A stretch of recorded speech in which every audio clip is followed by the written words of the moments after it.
सभी डीएलएड साथियों को नमस्कार। आप सभी का स्वागत है मेरे चैनल पर। और फ्रेंड्स, आज के इस वीडियो में डिस्कस करने वाले हैं UP DElEd second semester subject Hindi. और देखिए फ्रेंड्स, आज की इस वीडियो में जो हम ये प्रश्न ऑब्जेक्टिव टाइप यानी वस्तुनिष्ठ प्रश्न डिस्कस कर रहे हैं, ये राजन सीरीज से डिस्कस करेंगे, प्लस जितने भी बहुविकल्पीय प्रश्न है पूरा आज की इस वीडियो में डिस्कस करने वाले हैं। ठीक है, प्रयास करेंगे कि पूरा एक ही वीडियो में ख़त्म हो जाए। तो चलिए फ्रेंड्स शुरू करते हैं। वीडियो को अभी तक आपने लाइक नहीं किया है तो प्लीज़ गाइस लाइक कर सकते हो और अपने फ्रेंड्स मित्रों को ज़रूर शेयर कीजिए। तो चलिए शुरू करते हैं,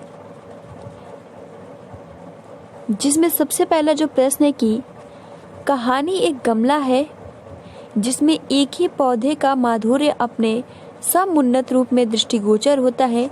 यह कथन है जयशंकर प्रसाद का, प्रेमचंद का, रामचंद्र शुक्ल का, हजारी प्रसाद द्विवेदी का। देखिए ऑप्शन नहीं बोलेंगे, ठीक है, जो करेक्ट रहेगा उसी को सिर्फ बोलेंगे। इस तरीके से बहुत ज़्यादा टाइम लगता है। तो देखिए ये जो स्टेटमेंट दिया है ये प्रेमचंद जी ने दिया है कि कहानी एक क्या है, गमला है जिसमें एक ही पौधे का माधुर्य अपने समुन्नत रूप में दृष्टिगोचर होता है। ये जो स्टेटमेंट है ये प्रेमचंद जी का है। सेकंड जो क्वेश्चन है कि बच्चों के शिक्षा ग्रहण करने के मार्ग में बाधक होने वाले भाव है।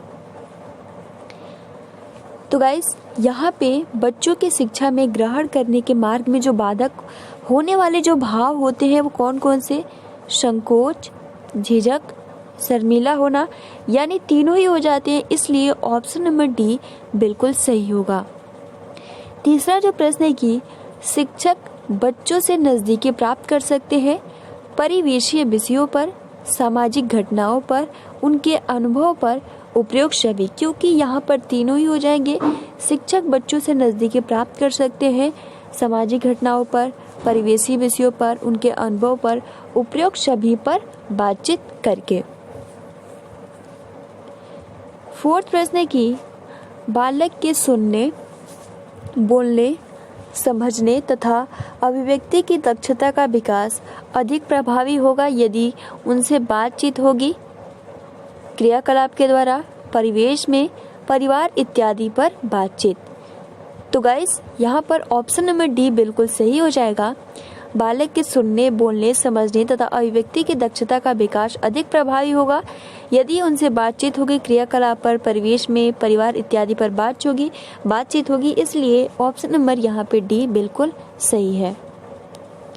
फिफ्थ प्रश्न है कि उच्चारण में सशक्त क्षमता होती है अभिव्यक्ति की, सुनने की, लिखने की, सभी की। तो फ्रेंड्स अभिव्यक्ति यानी अपना भाव प्रकट करना, यहाँ पर जो राइट आंसर हो जाएगा उच्चारण में सशक्त क्षमता होती है अपनी भाव, यानी जो अपना शक्ति होता है, अपना भाव होता है, उसमें हम सशक्त क्षमता होती है। इसलिए ऑप्शन नंबर यहाँ पे फर्स्ट करेक्ट आंसर होगा। सिक्स प्रश्न है कि दैनिक जीवन में महत्वपूर्ण स्थान है किसका? तो फ्रेंड्स दैनिक जीवन में महत्वपूर्ण स्थान जो होता है वो होता है गद्य का।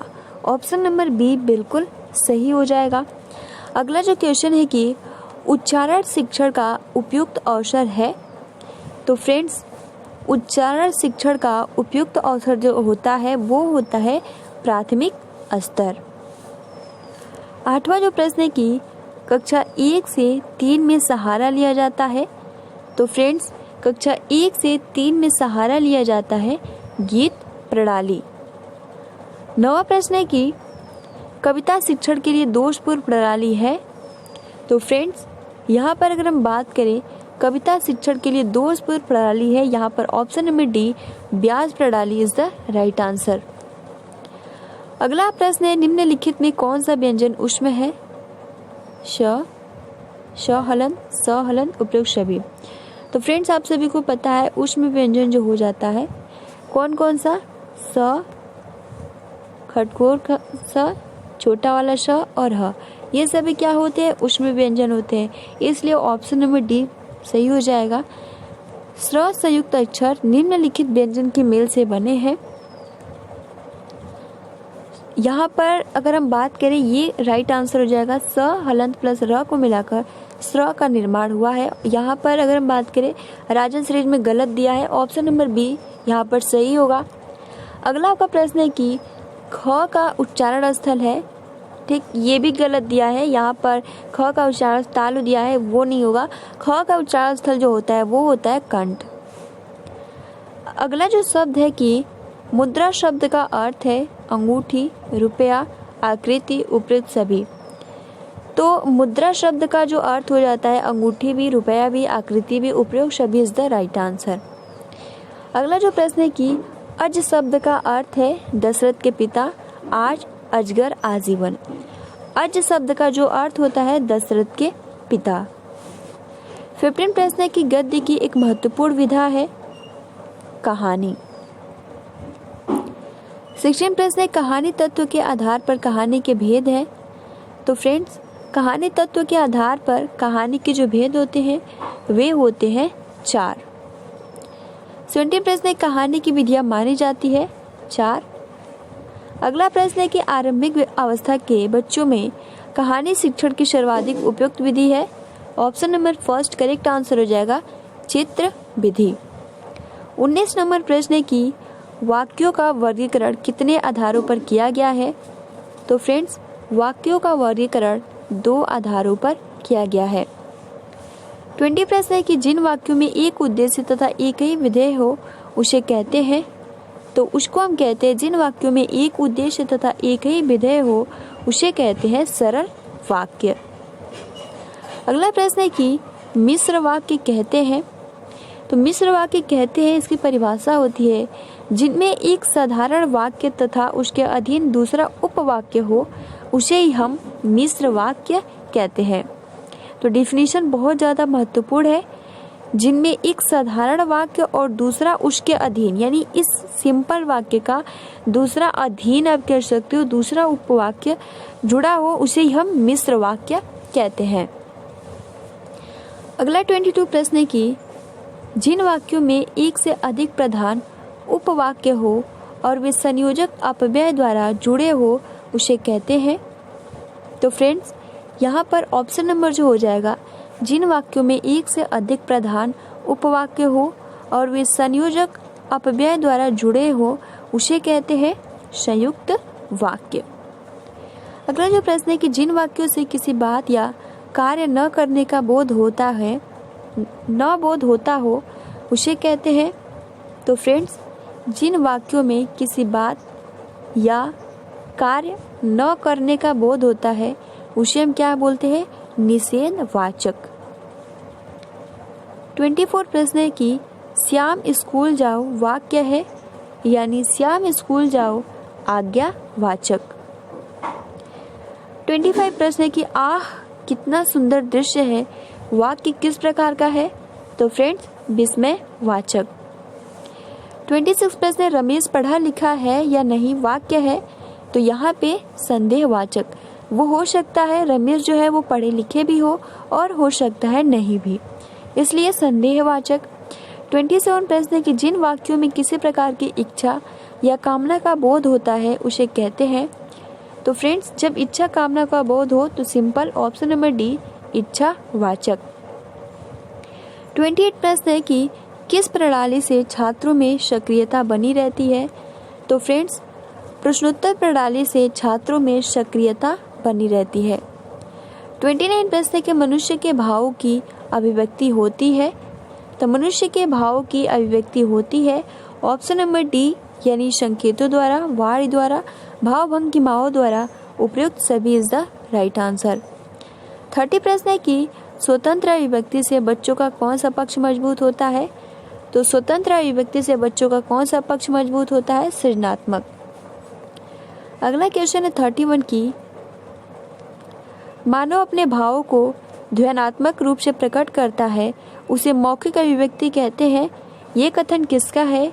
तो ये जो स्टेटमेंट दिया है रमन बिहारी लाल जी ने दिया है कि मानव अपने भावों को ध्वन्यात्मक रूप से प्रकट करता है उसे मौखिक अभिव्यक्ति कहते हैं। ये जो स्टेटमेंट दिया है रमन बिहारी लाल ने दिया है।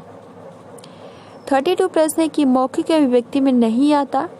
तो मौखिक अभिव्यक्ति में नहीं आता है। यहाँ पर देख सकते हो, अगर हम बात करें मौखिक अभिव्यक्ति यानी क्या होता है कि हम किसी भी अपने भाव को, अभिव्यक्ति मतलब क्या होता है, अगर कोई व्यक्ति है और वो अपने भाव को किसी के सामने प्रकट करता है, संकेत द्वारा हो गया, वार्तालाप या भाषण देकर, तो वो क्या होता है उसका अभिव्यक्ति, तो यानी बोलता है ना।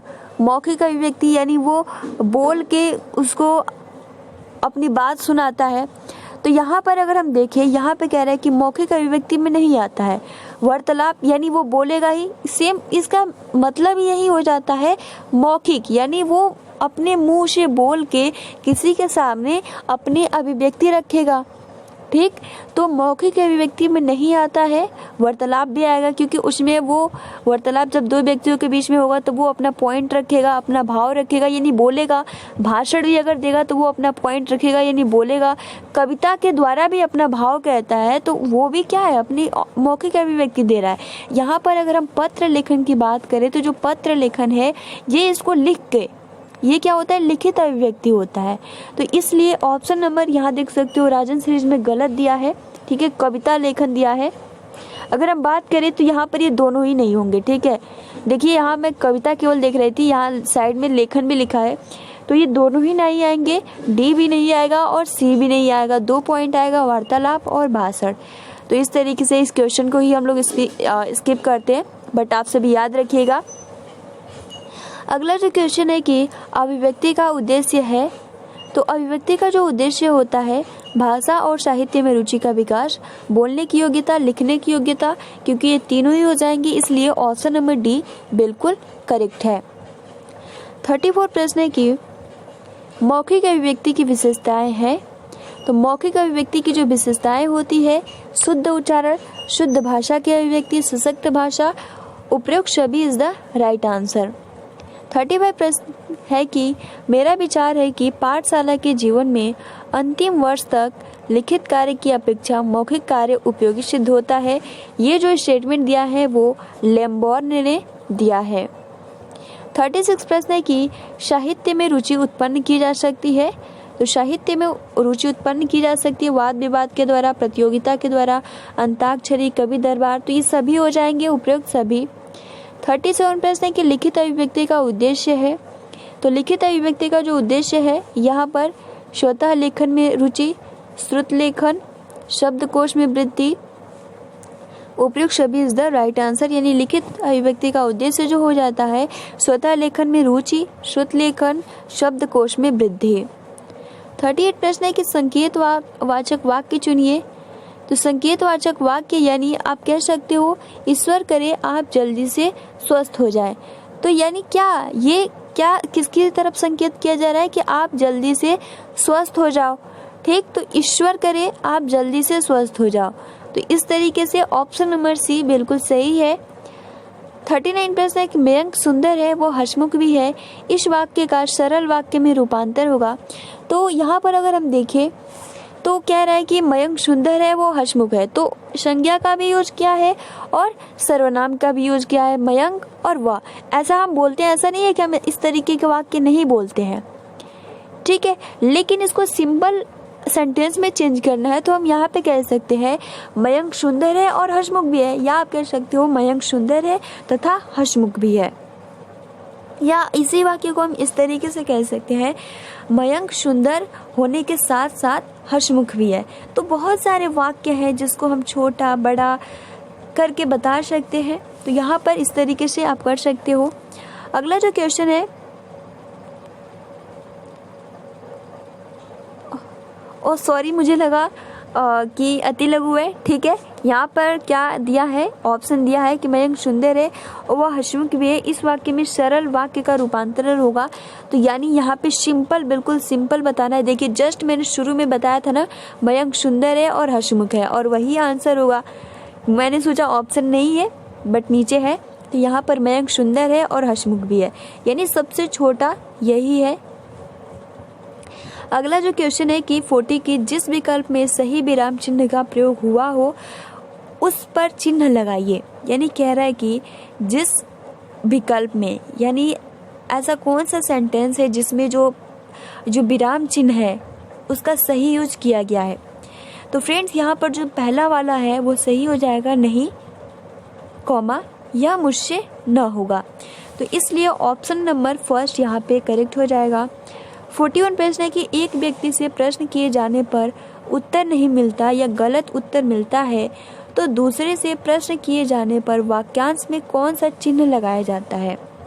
यानी यहाँ पे कह रहा है, देखिए जैसे मैंने आप सभी से प्रश्न किया, ठीक है, कह रहे हैं कि एक व्यक्ति से प्रश्न किए जाने पर उत्तर नहीं मिलता, हमने आपसे प्रश्न किया और आपने उसका उत्तर नहीं दिया या फिर गलत उत्तर मिलता है, तो दूसरे प्रश्न किए जाने पर वाक्यांश में कौन सा चिन्ह होगा।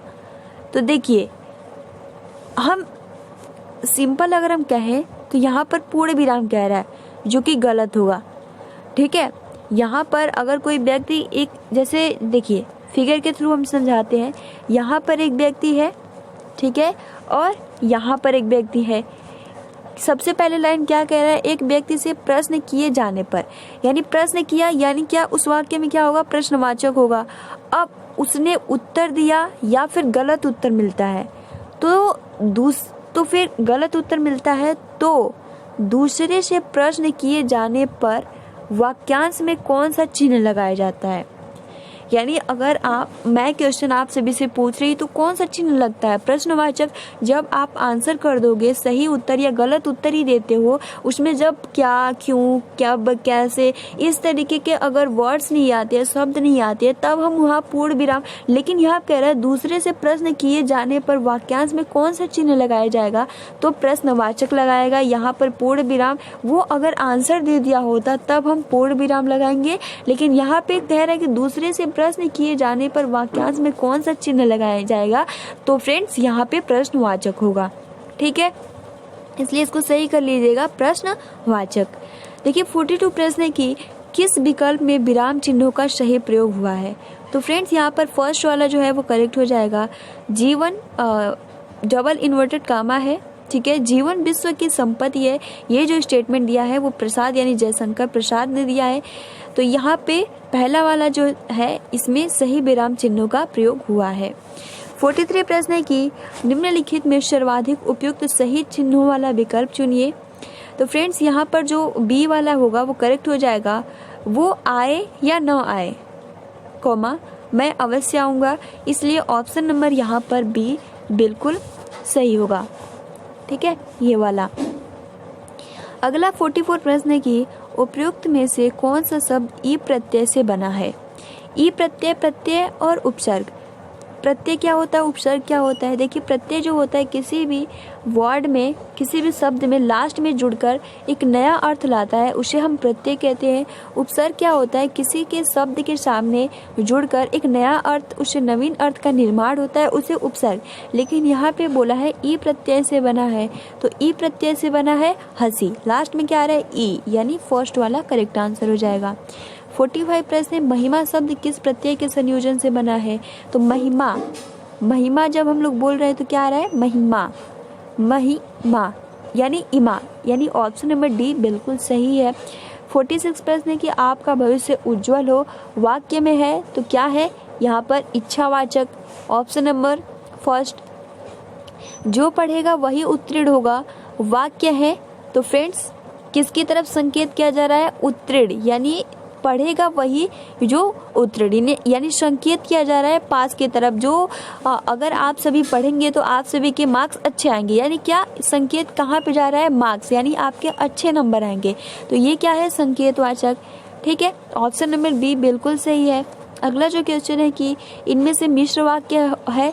जैसे फ्रेंड्स हमने मिश्र वाक्य का डेफिनेशन देखा था कि एक सिंपल वाक्य होता है और उसके अधीन एक उपवाक्य होता है, यानी जो लोग स्वस्थ रहते हैं उन्हें वैद्य के पास नहीं जाना पड़ता, यानी यहाँ पे आप देख सकते हो लोग स्वस्थ, ठीक, यानी अगर आप स्वस्थ हैं तो आपको वैद्य के जाने के पास क्या जरूरत है, यानी उसी से मिलता जुलता है स्वस्थ वैद्य, ठीक। अगर आप स्वस्थ हैं तो यहाँ पे जो लोग स्वस्थ रहते हैं वो वैद्य, यानी क्या है, एक दूसरे से रिलेट करता है, या आप कह सकते हो ये जो दूसरा वाक्य है इसका उपवाक्य है, ठीक। तो ये क्या है, इसमें से मिश्र वाक्य, ऑप्शन नंबर बी बिल्कुल सही हो जाएगा। 49 प्रश्न है कि निम्नलिखित में इच्छार्थक वाक्य है। तो फ्रेंड्स यहाँ पे इच्छा किया जा रहा है तुम्हारा मन मंगल हो। अगला जो क्वेश्चन है, राकेश आया होगा, कौन सा वाक्य है? राकेश आया होगा यानी संदेहवाचक। 51 प्रश्न है, जो गरीबों की सहायता करते हैं वे धर्मात्मा होते हैं। तो फ्रेंड्स यहाँ पर अगर हम देखें, जो गरीबों की सहायता करते हैं यानी ये क्या कर रहा है, इन दोनों को जोड़ा गया है। संयुक्त जो आपका मिश्र वाक्य होता है वो एक दूसरे से क्या होता है, एक सिंपल वाक्य का क्या होता है, उसका उपवाक्य होता है, उसके अधीन होता है। लेकिन यहाँ पे क्या बोला गया है, जो गरीबों की सहायता करते हैं वे धर्म आत्मा होते हैं, यानी क्या है, यह एक संयुक्त वाक्य है, इसलिए ऑप्शन नंबर बी बिल्कुल सही हो जाएगा। अगला 52 प्रश्न, मैं चाहता हूँ कि तुम्हारे साथ खेलूं, वाक्य किस कोटि का है? तो यहाँ पर अगर हम देखें कि वाक्य क्या कह रहा है कि मैं चाहता हूँ कि तुम्हारे साथ खेलूं, यानी ये चाहता है सिंपल, तुम्हारे साथ खेलूं यानी क्या है, इसका उपवाक्य है। तो यहाँ पर ऑप्शन नंबर सी बिल्कुल सही होगा, मिश्र वाक्य। अगला जो क्वेश्चन है, क्योंकि देखिए मैं चाहता हूँ यानी अब यहाँ से सवाल आएगा क्या चाहता हूँ, देन तुम्हारे साथ खेलूं, तो इसलिए यहाँ पे मिश्र वाक्य। अगला देखिए 53 प्रश्न है कि विस्मयवाचक वाक्य का चयन कीजिए। तो फ्रेंड छी कितनी बात है, यहाँ पर अगर हम देखें तो यहाँ पर जो ऑप्शन दिया है कि विस्मयवाचक वाक्य का चयन कीजिए। पहला जो कह रहा है कि मधुर भाषण वाणी का तप है, ये भी नहीं होगा। कटु वचन मन को आहत करता है, ये भी नहीं होगा। तो फ्रेंड्स यहाँ पर ये होगा, बट यहाँ पे इसलिए विस्मयवाचक का चिन्ह नहीं लगाया है, ठीक है, जो प्रतीक होता है, क्योंकि इससे पता लग जाएगा। बट यहाँ पे होगा छी कितनी गंदी बात है, इस तरीके से छी कितनी बात है इस तरीके का वाक्य नहीं होता है, छी कितनी गंदी बात है, ठीक, यानी छी अचानक हमने बोला, इसलिए ऑप्शन नंबर सी बिल्कुल सही हो जाएगा। 54 प्रश्न, आज्ञावाचक वाक्य को चिन्हित कीजिए, यानी आज्ञावाचक वाक्य कौन सा है? तो अगर ऑप्शन नंबर सी अगर हम देखते हैं, जल्दी दरवाजा खोलो, ऑप्शन नंबर सी बिल्कुल सही है। 55 प्रश्न, सर्वनाम के कितने भेद है? सर्वनाम के 6 भेद होते हैं, ऑप्शन नंबर बी। अगला 56 प्रश्न, सर्वनामिक विशेषण है। तो फिर संज्ञा के पहले आते हैं वो सर्वनामिक विशेषण। आलस्य शब्द का विशेषण जो होता है वो होता है आलसी, ठीक है। तो फ्रेंड्स आज के लिए इतना ही क्वेश्चन डिस्कस करते हैं, और जितने भी क्वेश्चन शेष रह जाते हैं हम नेक्स्ट वीडियो में डिस्कस करेंगे, क्योंकि आप देख सकते हो ये एक वीडियो में पूरा ख़त्म होने वाला नहीं है, ठीक है। यहाँ से आप देख सकते हो ये बहुत ज़्यादा क्वेश्चंस हैं, और आई होप कि आप अपना जो प्रिपरेशन है 141 क्वेश्चन है, और हमने कितना आई थिंक 58 तक ही अभी डिस्कस किया है। तो पार्ट 1 में ये मुझे नहीं लगता है पूरा हो पाएगा, ठीक है। इसलिए जो अपनी तैयारी है वो अच्छे से कीजिएगा। और देखिए फ्रेंड्स, अगर आप इसमें से जितने भी ऑब्जेक्टिव टाइप राजन सीरीज हुआ या पवन सीरीज हुआ, अगर इसकी तैयारी कर लेते हो तो बहुत ही बेस्ट रहेगा, ठीक है।